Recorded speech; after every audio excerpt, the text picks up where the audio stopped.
We are in Zomba, in Malawi. The city of Zomba used to be the capital of Malawi when it used to be the country of Nyasaland under British colonial rule.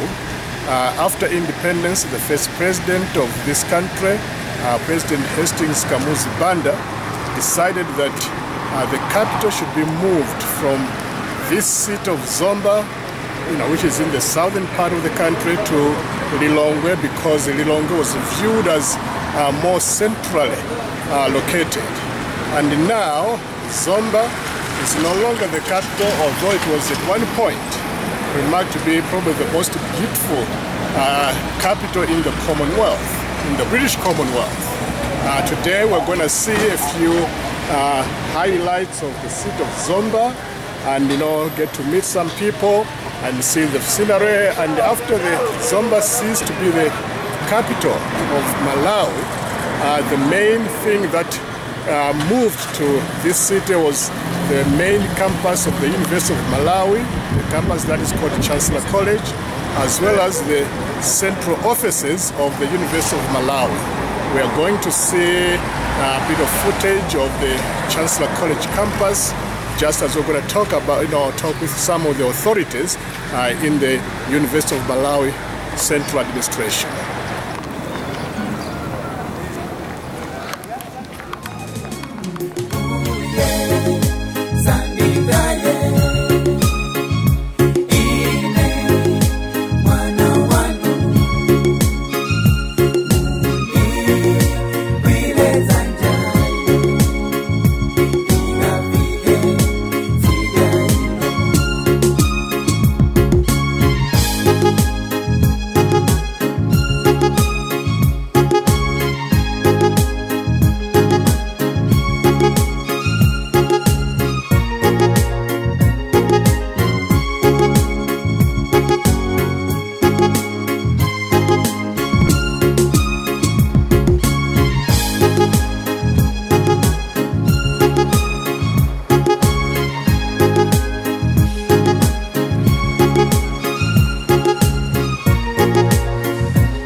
Continuing with our discussion of Zomba, when the capital was moved from Zomba to Lilongwe by the regime of President Banda, Zomba became mainly a university town. The main university campus of the University of Malawi is the campus called Chancellor College. I served here as a faculty member in the late 1970s to the early 1980s, and during that time, when I pioneered the department with what is now the Department of African Languages and Linguistics, I and my colleagues had our offices right in this building right here, which is reasonably detached from the rest of the campus. And the main campus area is over there, with the Zomba, mountain range in the background. But it was a real pleasure to be able to engage in a fair amount of scholarly work from these surroundings.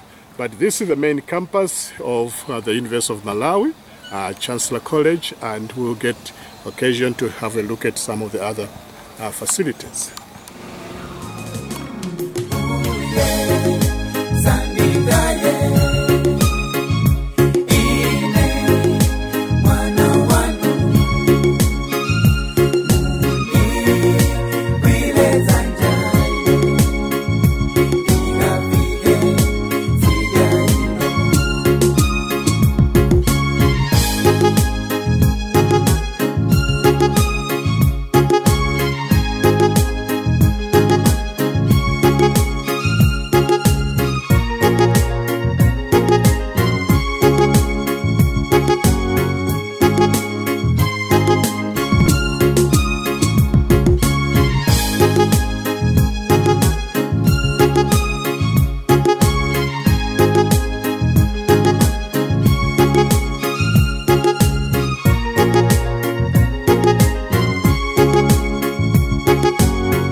Okay, today is 16th of June 2016. I'm visiting the Center for Language Studies of the University of Malawi and talking with the director of the center, Professor Pascal Kishindo. And telling to you, Professor Kishindo, I do have a it's a relatively straightforward question, and that is that there is a certain amount of concern about African education, both in terms of the content, the curriculum that the students get exposed to, and also the languages of instruction. Specifically, the fact that with regard to the content, there's the belief, or at least the perception, that there's a lingering concern with Western knowledge systems.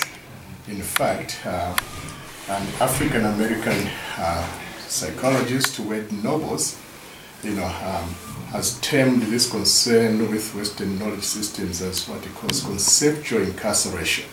I'll take the liberty of actually quoting, and he says that the term conceptual incarceration is used to characterize the emphasis on European knowledge systems and values in the curricula of Africans, both in Africa and the diaspora. The term refers to, quote, the state of intellectual imprisonment in European value and belief systems occasioned by ignorance of African and Native American philosophical, cultural, and historical truths, end quote. And this one is, from the guy by the name of Hotep, but is, reporting on Wade Noble's characterization of conceptual incarceration. Alongside that, there is, John Mugane, a Kenyan scholar who is based at Harvard University, has referred to the reliance on Western languages as linguistic incarceration. And again, I'm going to quote him. All right. He said by linguistic incarceration, he means that, quote, the first language of the child is incarcerated, reducing education to the pursuit of fluency in English, mediated by markedly non-proficient instructors. Whenever the switch is made from the child's first language to the language of the school, there is always an instructional blackout. For the vast majority of children, the blackout is total and final. learning is then reduced to verbatim memorization and in numerous cases, good handwriting, all right, to arrest the use of indigenous languages where they are most needed begins the process of necrolinguistics, or the erasure of non-mastery of the vernacular. And that's John Mugani from an article that he published in 2006. So, taking these two things, the conceptual incarceration, namely the emphasis on, knowledge systems of, the Western world primarily, and the linguistic incarceration, namely the non-use of local languages for instruction.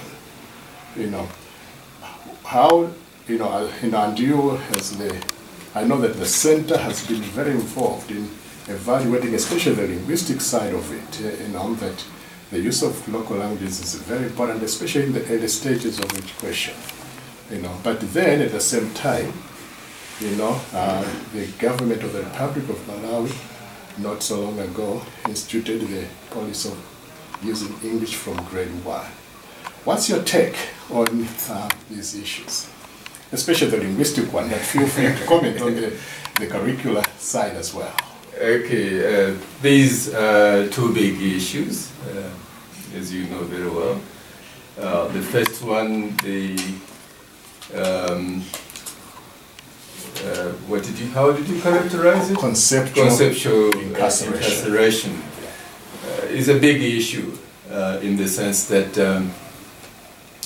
African universities, maybe I should narrow it down to universities in Malawi, that we have looked at the Western conceptual system as a standard, the gold standard, and over the past 50 years of independence, we haven't really done much to upset the apple cart and bring in African values or African knowledge system at the center of education. We still look towards Britain in Malawi as where knowledge comes from. In other words, what I'm saying is that African universities haven't generated new knowledge. And what happens is that in whatever area you think of, whether it's linguistics, which is our area of interest, the models of analysis are always conceptualized in the Western world. And what we have in our case is simply applying those models on African languages, but we don't really generate new ways of thinking, of analyzing anything, and this applies to any subject area. The West is where knowledge comes from, and it is tried on Africa. That's the way it has been since independence, and before that during the colonial period. It's a big issue, but unfortunately not many people are engaged in decolonizing the curriculum of the conceptual systems. We talk about them in passing, but not no concerted effort to overturn the apple cart, to use an idiom. In terms of linguistics, languages, the center was created for that very reason, to try and develop Malawian languages so that we meet the demand of a modern democratic state where African languages are at the center. So for a good number of years, I think since 1996, if I remember very well, there was a directive for mother tongue education. Not surprisingly, there was so much resistance from the elite. Lots of things were said about Malawian languages being undeveloped, therefore unsuitable for education. A lot of effort was put into developing materials to support the primary education early grade. For about 17 years, the debate was raging, materials were being produced by the center, but nothing in terms of implementation was happening on the ground. People still were using Chichewa only or English as a support subject. So we were surprised. Perhaps surprised is a milder expression. Shocked, in fact, that the government in 2013 decided to reverse everything that had been achieved hitherto in terms of mother tongue education, and then come up with a new Education Act which claims that English is the language of instruction from the earliest grade, which is grade 1, through secondary school to university, which to us is a major step backwards in a country which proclaims to be a democratic country and which has a constitution saying that people have the right to use a language of any choice, and then you impose a foreign language. 50 years after independence was something that shocked a good number of us working in languages. There's one of the recurrent arguments against the use of African languages in general, and perhaps one can even generalize to languages of the non-white groups, is that they are restricted to African languages, namely that it's one of the recurrent arguments that as you point out, say that they are not developed, and that the other thing that as a result they are no good for science education, and we tend to think of science as integral to development. Now, however characterize development, the question is what merits do you think can be attached to the idea that these languages cannot handle scientific concepts? Well, that's one of the recurrent argument indeed, but there is no merit to it. Students of language know that the current languages in Europe, be it English, German, French, were considered to be vernaculars when Latin was ruling the world. By the world we mean the Western world. If you take the works by Einstein, not Einstein, but Newton, they were written in Latin. But after the Reformation, Martin Luther showed that you could have your Bible in the vernaculars, and nationalism made the vernaculars overtake Latin as a language of Europe, so a language of education. So you have the French coming in, German coming in, Spanish, which were considered to be vernaculars, including English. So these languages were developed, deliberately developed, so that they could be used to talk about science. Newton's major work, like I say, is in Latin.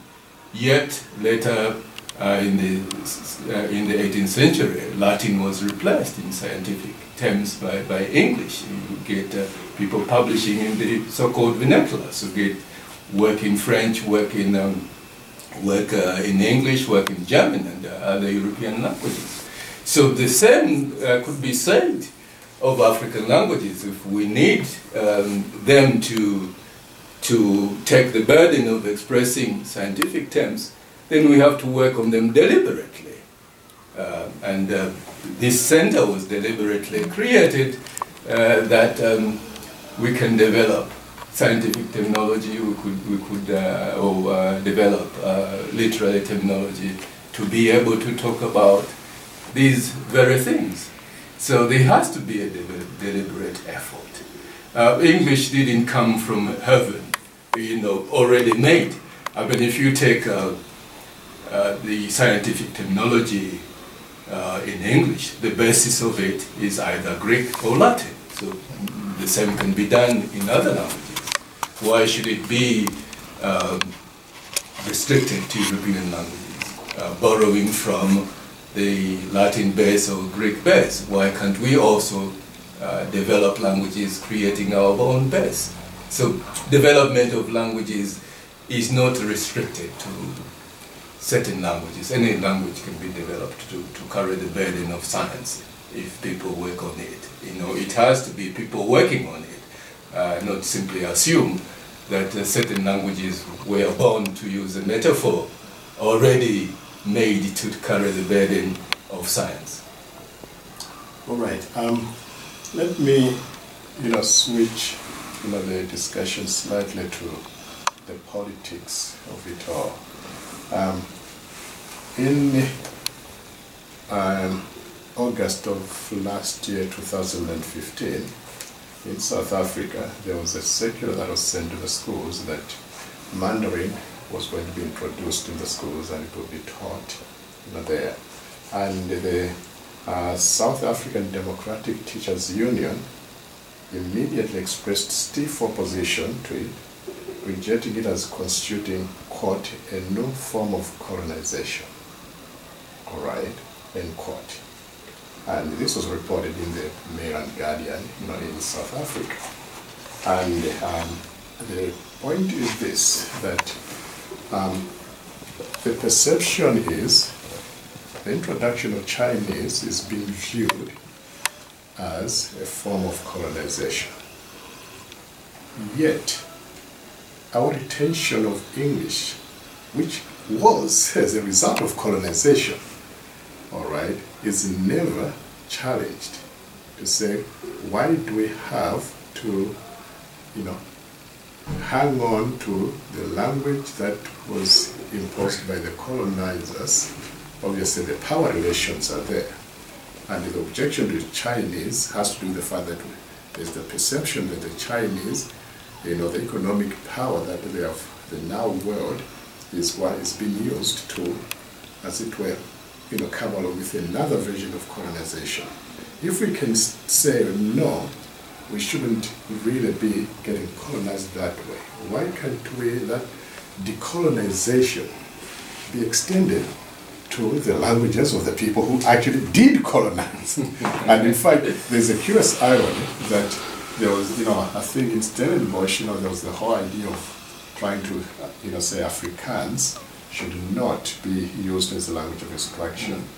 And the argument did not invoke any limitations in terms of the ability of Afrikaans to express either science or mathematical concepts or anything. It was straight politics. Yes. So what's lacking in our politics to say we do need actually, admittedly, languages like English have, it has got an international, profile, and of course learning foreign languages and being able to use them in that arena.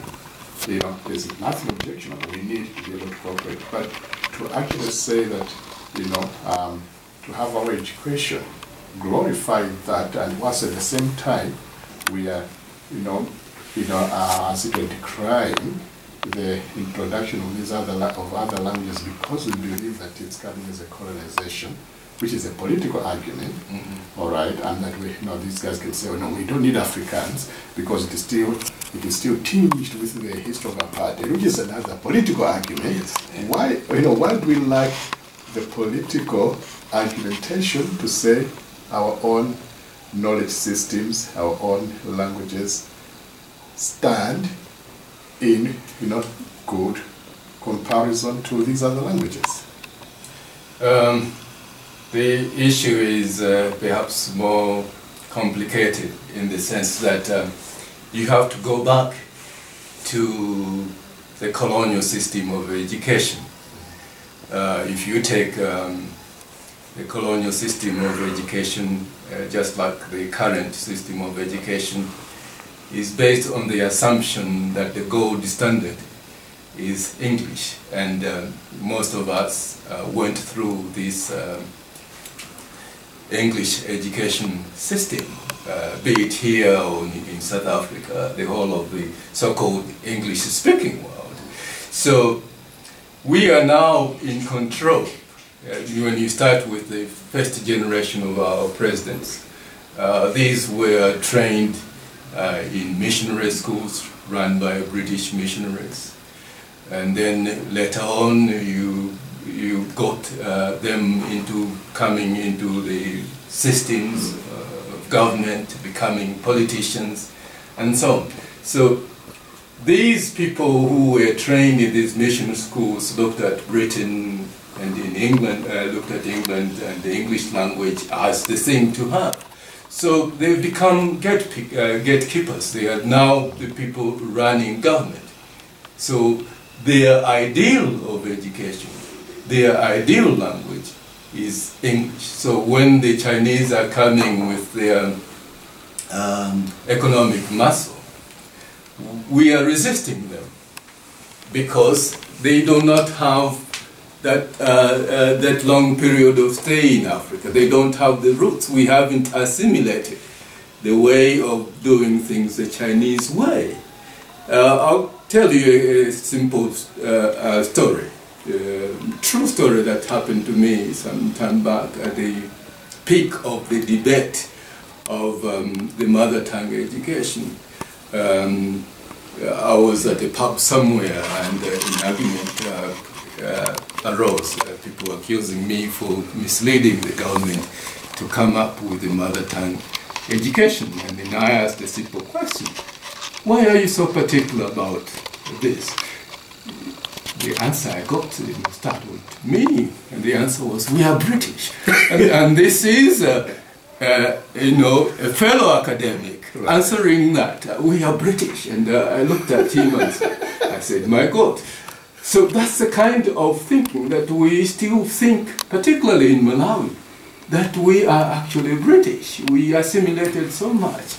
So we are gatekeepers, so to speak. And when you challenge them, that you look at it, the English language is not as simple as a language.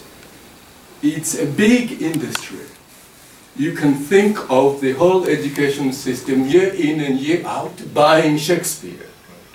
Who is benefiting from Shakespeare? Is it the Malawian? No, the Malawian government is spending so much money importing books from Europe, from England in particular, Shakespeare's books, to use for our education.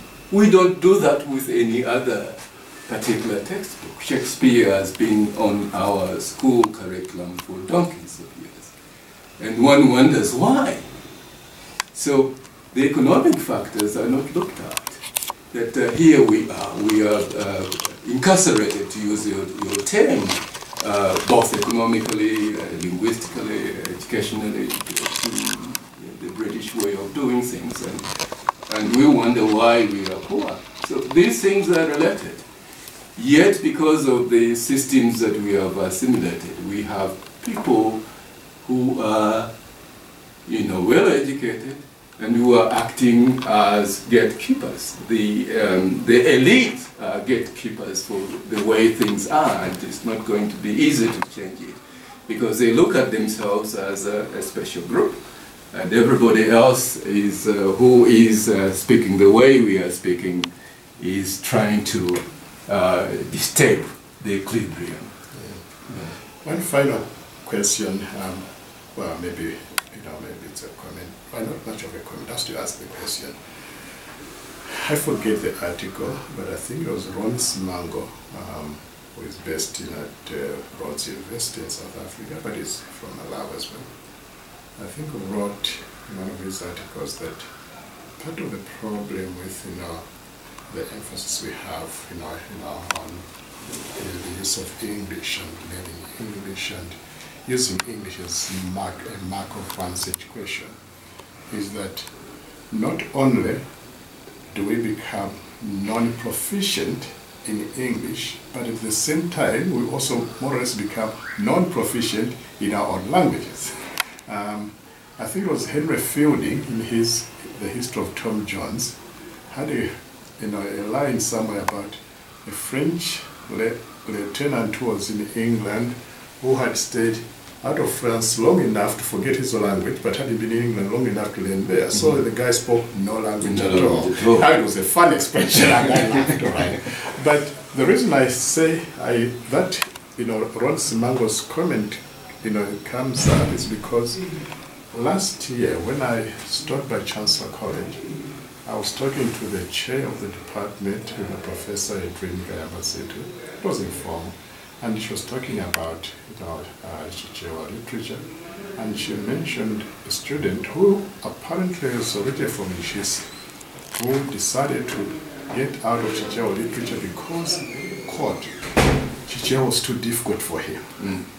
Or reading in Chichewa.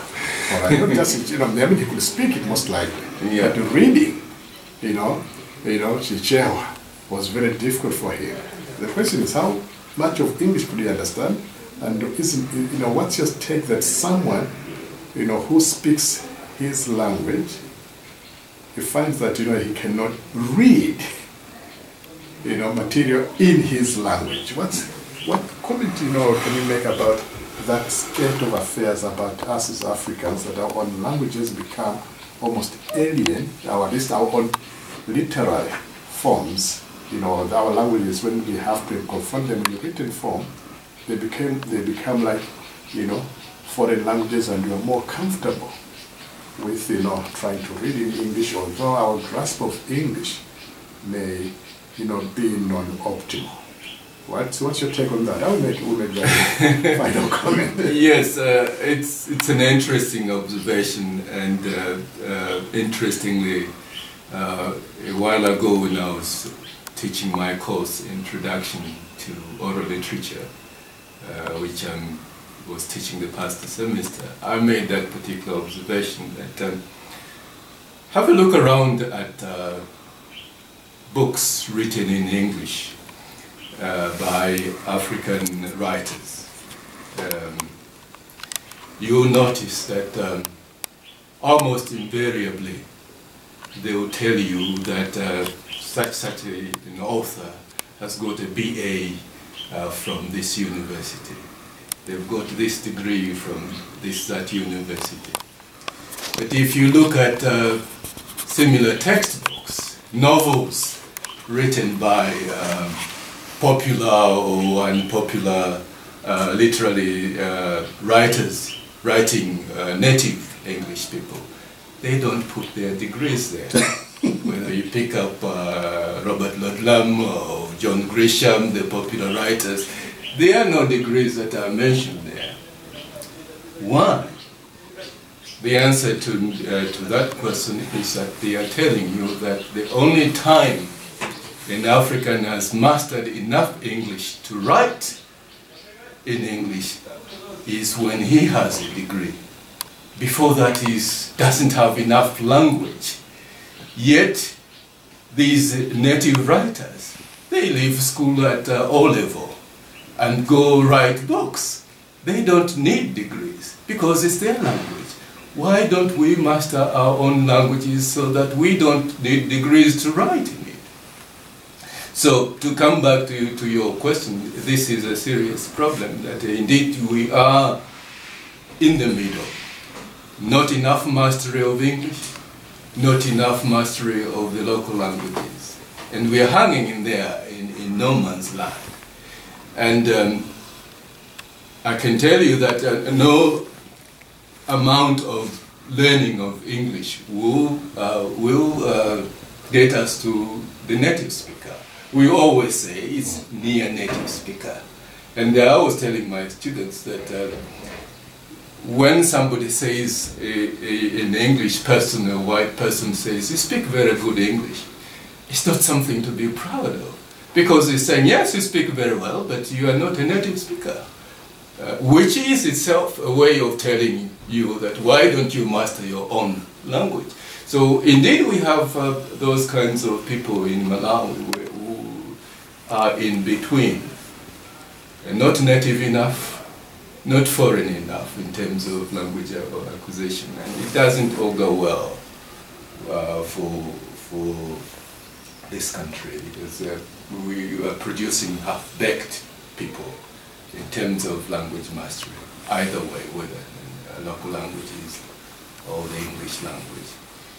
So to me, when you look at it from the politics of it, there hasn't been any political will to advance the African languages to a level where they could be used seriously in education. We have paid lip service to them when it's necessary, and stopped short of really taking it very seriously.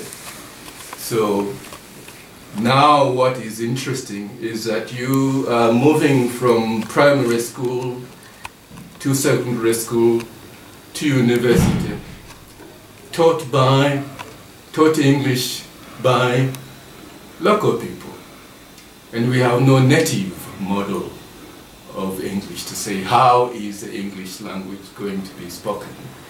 Are we going to have a Malawian version, or are we going to have a British version?